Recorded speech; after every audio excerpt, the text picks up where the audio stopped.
another person doing something similar. Hello, welcome to Hello. Friday and Grief Chat. And it's cold and damp in California, and it's It's snowing in other cold and places. it is.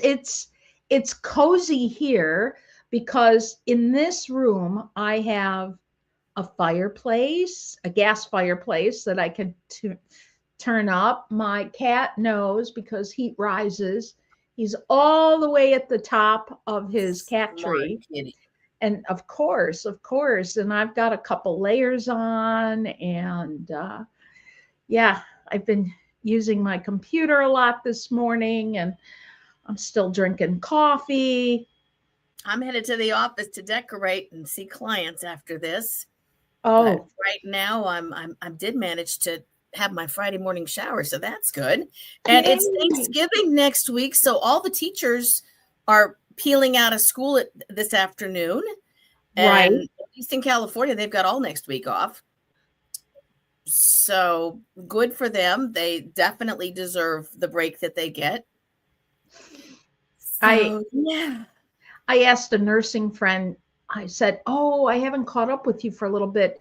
Do you want to uh, catch up next week?" And she said, "It's a shortened week next week, so they have to cram everybody in, right?" And I said, "Well, how about maybe the week after when you have more of a chance to relax at your job?" And then in parentheses, I said no nurse ever. Ever. I'm Ever. thinking about how many. Now, I've been married to 2 nurses, married to a mortician. We're heading right into the mortician. It never stops until Valentine's Day. The deaths increase exponentially from here on out season. Every nurse is being asked, do you want to work Christmas Eve or Christmas Day? Right? There's and then the ones who don't have children are getting the annual, well, you don't have kids. Shouldn't you let the other people be off? You know what I've never heard? I've never heard anyone say, you had a really big loss this year. You Uh-huh. should be able to take some holiday time off to acclimate to the new situation you are in and to Right. have time to remember your loved one. That's Never, ever heard that. no, no, no. Not even working for hospice did I hear that. So Jews, I just want you to say, Mhm. and Jewish nurses usually offer to work Christmas. Mhm. And before I met Daryl, I offered to work Christmas if I could have this other day off. I Right. never minded working certain holidays as long as I could have XYZ off A because those are compensated my day. Yeah. days with my daughter as a single parent and co-parenting. And Right. that, which I'm just going to sort of lead into our talk for today that Jill and I talked about. That took communication, and that takes two people to be able to not only communicate, negotiate, compromise. Two people, not one saying, well, I get this and I get this and I get this. It's The respectful. holidays are, and we've said this every year, the holidays create more stress because there's some expectation you have within yourself to be something that maybe your family is not. Or to make something an experience that's not even rational. The expectations are no, right? Right. I mean, and when you've had a loss, I was talking today to one of my clients, and she talked about how at least her very immediate family, her daughters, her son, her this, are willing to adjust because of the loss of their father. Mhm. And, you know, you might not be able to start a new tradition, but the old one just doesn't feel right. It doesn't Because fit anymore. it doesn't fit. And, Jill and I have some suggestions, and it might not be the loss of a person through death. Right. Maybe it's the loss of your home through a fire or Right. some other loss. Maybe you've been evicted. Maybe your lease wasn't renewed. Maybe you don't have the money you had. Maybe this or that. Loss of job. I mean, you're still getting money from the government, maybe. And so, This Jill, is the why don't first. you This is start? the first year for our Palisades and our other fire neighborhoods because whole communities were wiped out. Malibu was wiped out in large Right. part, and those people don't have the dishes, the recipes, the pictures, the neighbors, Mm-hmm. the pets. If they didn't get their pets out. Right. Some of them also had deaths related to the fire or related to stress immediately post fire, right? So there's all of those people who are, and that's nationwide. There's lots of folks. There are people in Florida who are just moving into houses they've just rebuilt after hurricanes, and some of them aren't back in yet. My dear friend Elise from grad school just finally got her kitchen cabinets last week, right? And then there's those who've had losses from deaths at the holidays or had losses this year. There's so many ways that the emotions can come at you at this time of year. The Me grieving. Yeah. Yeah. And Yeah. I think about one of our relatives, Daryl's and my relatives. This is a hard year. One of them has to take care of the other. Right. And it's not the same. When you're used to two independent people and now your role that you knew 2 months ago has completely changed, flipped. Right. And so I want to talk about, the first thing I want to talk about is, who is your family? Yeah. We're sort of voting on themes for next year. There's one part of Daryl's family, well, blood is thicker than water. And the sarcastic part of me goes, yeah, and Jesus turned water into wine. Wine trumps everything except coffee. Absolutely. And so, who is your family? Mm-hmm. Is it the people that give you a hard time because they think because you're bio family, you should not hang together? I mean, you should hang together, even though there's a lot of friction. Or like maybe yes, people feel a lot. And then there's people things that you used to do before for people, and you go, why? They don't even like me, And Mm-hmm. I'm not just speaking for myself. There's a bunch of other people. Do I do things to keep up with the ghost of Christmas past? Or Thanksgiving past? Or Thanksgiving past? Or do I just put the turkey stuffed hat on and go about my day with the folks that I'm choosing to have for family? Yeah. I think we're having Thanksgiving with Wendy next door and one of my girlfriends who's coming over. Because there's only 3 of us and there's 2 of them. And, that it just, and I took the annual Thanksgiving poll at our house, and our Venn diagram has almost nothing in between. Yeah, there's 3 circles, and the agreed upon content is mashed potatoes.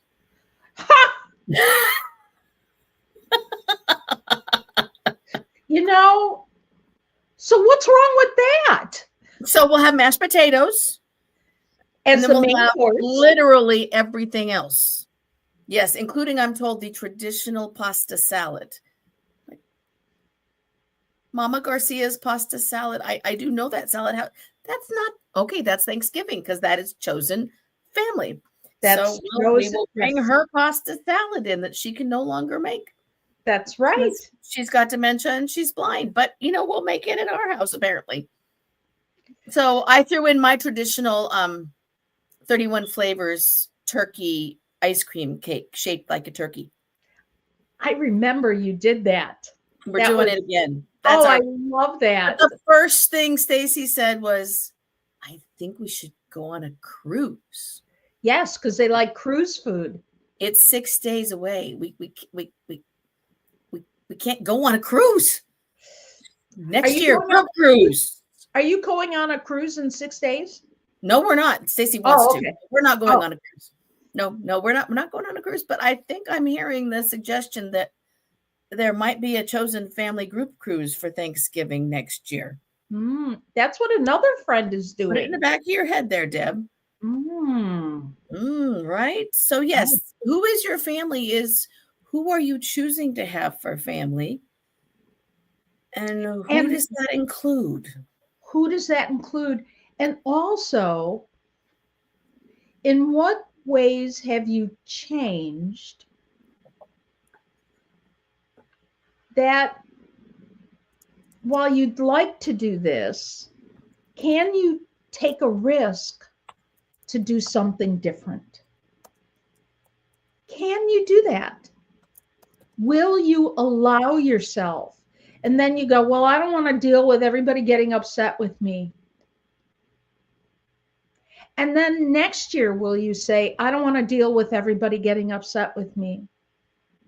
And my daughter put it really well when she had to separate from a long-term relationship. She said, I don't want to turn such and such an age and ask myself, am I still doing the same thing I always did and not feeling like I'm living?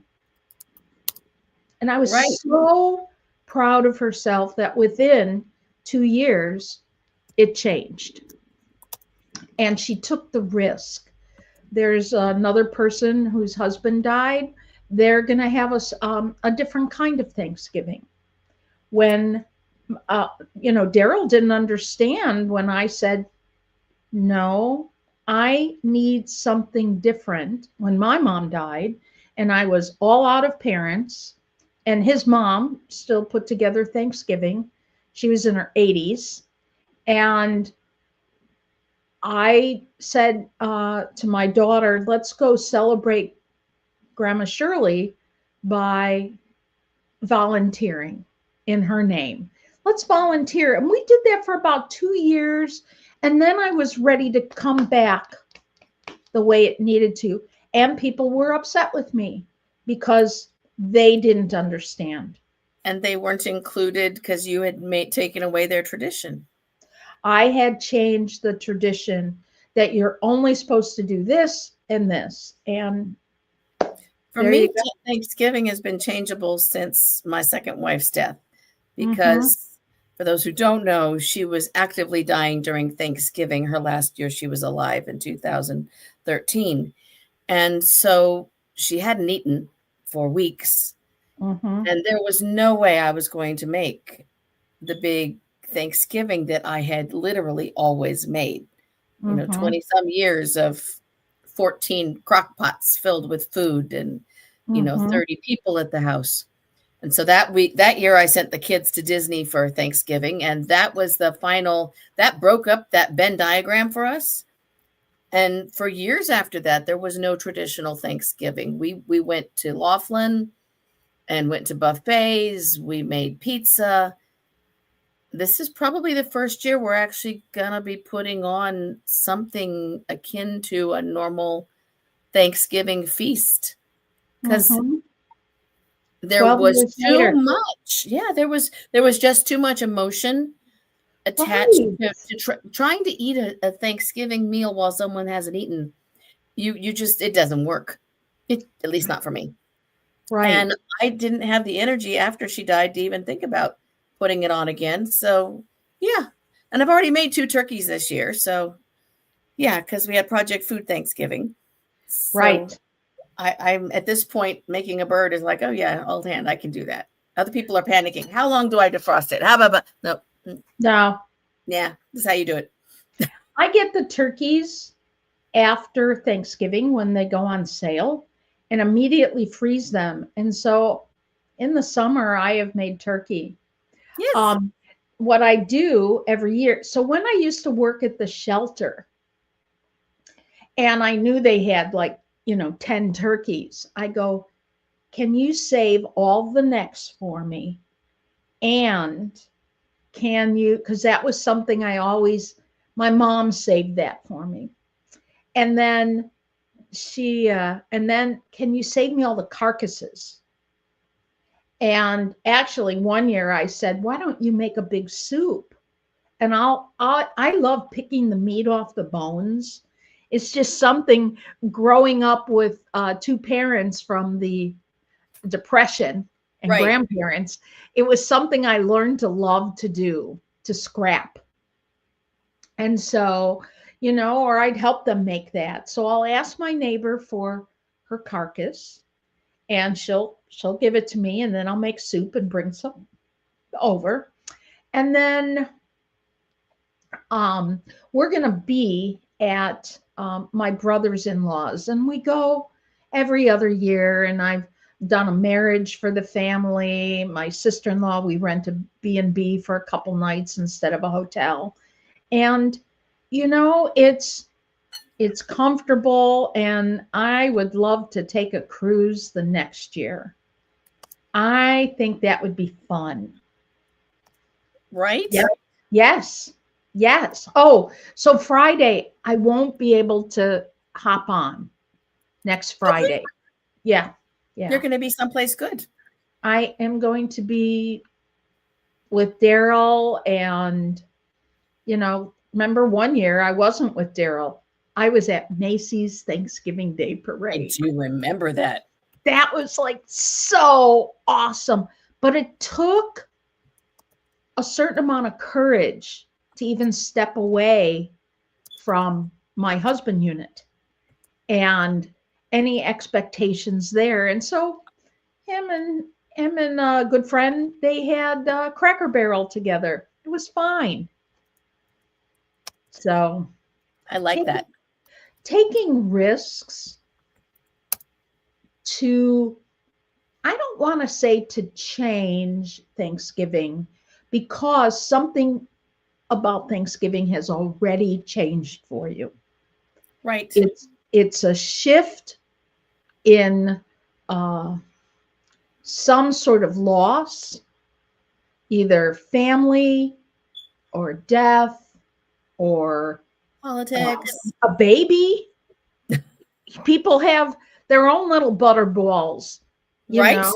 little 6 pounders, or 7 pounders, or the occasional 9 pounders. And that just makes me cringe down there. But I really like the delivery style. yeah. Here's your child and she can walk and talk.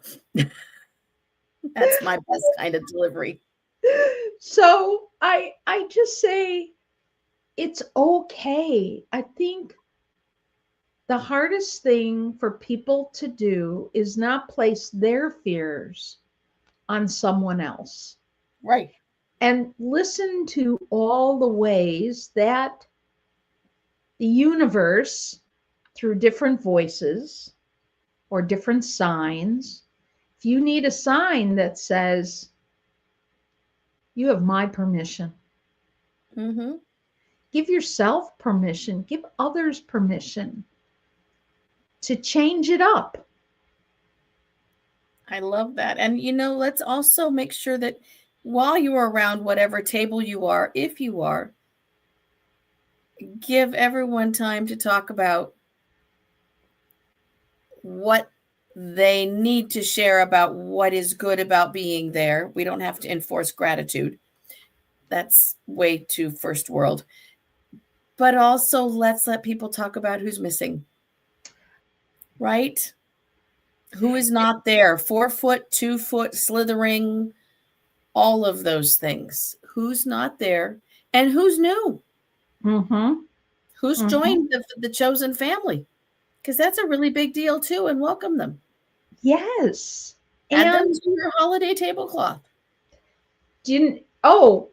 was it you that introduced me to what people do with tablecloths? Right. So you get a brand new tablecloth, one that will hold on to writing with Marker, either permanent Sharpies marker. or some kind of other device that writes on cloth.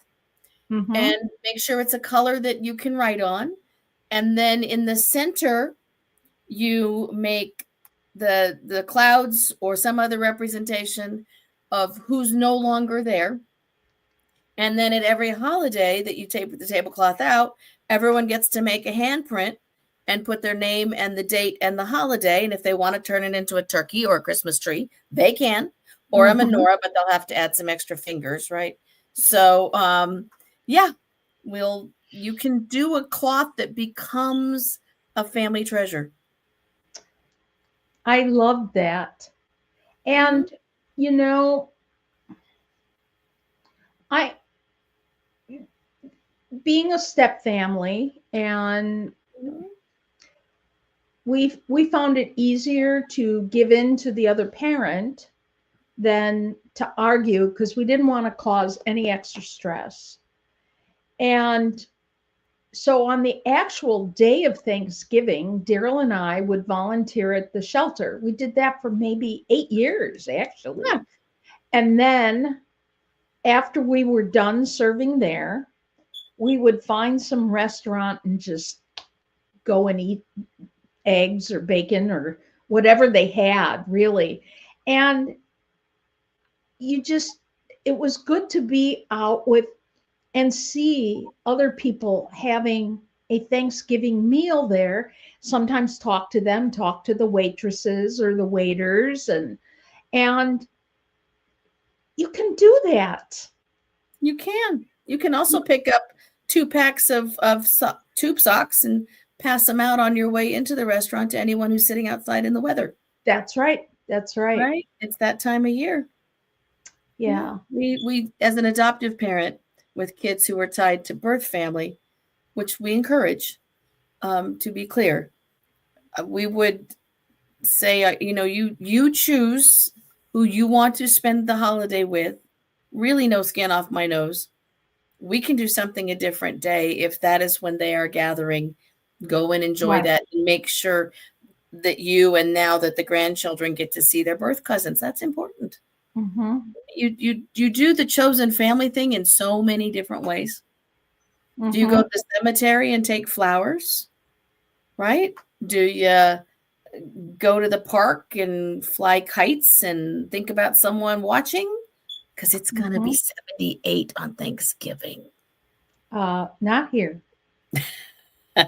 We're paying for it right now. Yeah. It's cold right now, but we're going to have 78. 56 at this moment in time, which for us is absolutely freezing. Mm-hmm. So there's lots of different ways we can do those things. Steve's going to make challah for people. Yes, he is. Friday night. He is quite. And if anyone is in the immediate area, Steve also will make challah and deliver as a bakery service. If you are needing bakery delights, he will make and deliver. So we'll be posting his information as well. Oh, that's just great. I mean, yeah, holiday is what you make it. And it shouldn't be stress. Go ahead. It shouldn't be stress. And yet, so I just want to share one year when I was very single, and single parent, and I made Thanksgiving and I invited some other guy there. And anyway, when we were all done and my mom was there, I said, uh-oh, when I cooked the turkey. And she goes, what? And I go, I cooked it with the giblets still in the paper or Ew, plastic. that smell is It exceptional. wasn't bad. It was the paper. It must have been the paper. And I forgot to take them out. And she started laughing because she remembers doing that herself while trying to impress some other parents, or, you know, maybe that's an archetype or something that Joseph Campbell could talk about. The woman who cooks the turkey with the giblets still in the plastic, you know. And anyway, I just really remember that laugh that we both had, because it was something both of us had done. And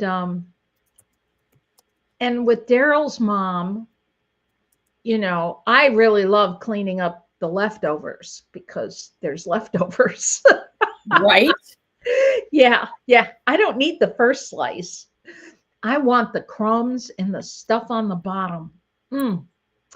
So anyway, I remember washing dishes with her, and then Daryl's nieces and maybe Daryl's sister-in-law, we would go out for a walk, and they were just building up things. And when I say building up, there was a whole housing development very close. So we would walk into these places that had no door, right? Because they would start again on Monday or whenever. And so we got to see the inside of these just developing very fancy houses. And it was fun. It sounds like it. Yeah. Oh, I'm man. trying to post a comment and it won't let me. It won't let you? It won't let me put it up on our page. So here's my number one holiday tip, which has got nothing to do with grief. Lots of appetizers, so if the meal cooks slower than anticipated, you're not stressed. Good music, sharing stories about holidays gone by. Have pop and serve crescent rolls to make stuffed hot sandwiches for the rest of the week. Right? You know what Daryl would make that the grandkids and his kids, and my daughter loved too? You buy crescent rolls, and then you make them into cinnamon rolls by putting butter, cinnamon, and sugar on them and rolling them up. And this year, I had bought something at Walmart that had was pumpkin butter, and Daryl put a dollop of that in the crescent roll. See, by the way, Jill and I can't eat any of these deliciousness. No, none of that. I'm going to go to Aldi's and get the stuffing that doesn't have gluten. Right. That's right. Yeah. Yeah. So, no, we don't even have agreement in our circle on pumpkin, because Stacy is the anti-pumpkin and Carrie is the hand over the pumpkin pie and no one gets hurt. There is no in between at our house. Now, Daryl used to make, I mean, he still will for me. Oh my God, I love it. I love sweet potato pie even more than pumpkin pie. That was my parents. They loved that. And I join you. I do love a good sweet potato pie. I only have Wednesday off, so I'm not making pies. Yeah. Pie making takes too much time. And if anybody has any, you know, like, if you're like, we don't know what to do, please write us. Yes. You can write in the column. You could write us separately. Post it on our Facebook page. Yeah. And we will get back to you. And yeah. I'm going to post the carrot souffle recipe and the sweet potato rounds recipe. So we can do some sharing that way too. In the meantime, we hope everyone has a really, really lovely Thanksgiving, or not Thanksgiving, or honoring our Native Tribes Day, or honoring who Chosen Family Day is, whatever it is. We hope it's wonderful. Or maybe you just have coffee and watch the parade, which where I am everybody can be quiet. That is my time. And if you're going to have a cinnamon roll, get the Swedish ones. They're gigantic. Oh, yes, yes. It's nothing like a Swedish cinnamon roll. I know it. All right, everybody. And my dear, have a good day after Thanksgiving. I will see you in 2 weeks. All right. And bye, everybody. thanks Big holiday everyone hugs. for being here. Stay warm. Bye. Bye-bye.